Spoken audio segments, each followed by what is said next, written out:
Pasta did not come from China, and the Marco Polo thing is a completely made-up myth. Let me break down for you la vera storia della pasta. Marco Polo, who actually traveled around Asia, came back decades after the Arab geographer Ali Idrisi describes a large-scale production of pasta near Palermo in Sicily. But how did pasta arrive in Sicily? To understand where really pasta comes from, we need to start with an idea from the historian Mark Bloch, one of the greatest of the last century. He explains that tradition don't just appear out of nowhere. They grow like an oak from an acorn, shaped by soil, climate and time, of course. Pasta wasn't born one day, it evolved through centuries of people meeting, trading and cooking together. Starting with the ancient Greeks, they used to make something called leganon, sheets of dough cut into strips. And the Romans adapted it. But there, in ancient Greece and Rome, pasta hadn't taken root. The Roman food culture was just too different. But that's a story for another video. For now, let's just say that the acorn was there,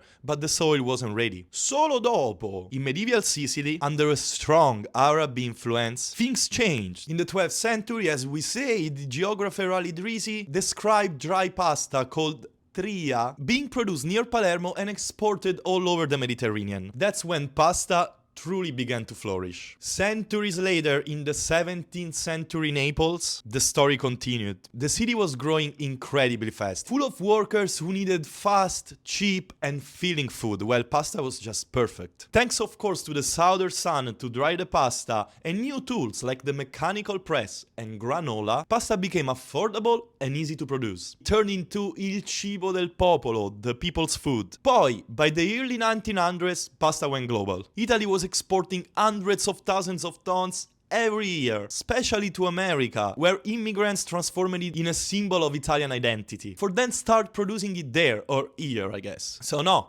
Marco Polo did not bring back pasta to Italy. Pasta, like an oak tree, grew from many roots: Greeks, Roman, Arab, Italian, until it became what today we see in the supermarket. One last thing, this is the history of pasta, the dry Italian pasta. As much as bread, cheeses, fermented food and other things, pretty much every civilization had something similar to pasta, including of course Chinese noodles. If you like this history contents, make sure to comment and follow the page. I also cook, grow plants and share with you part of my New York City life. Thank you for watching.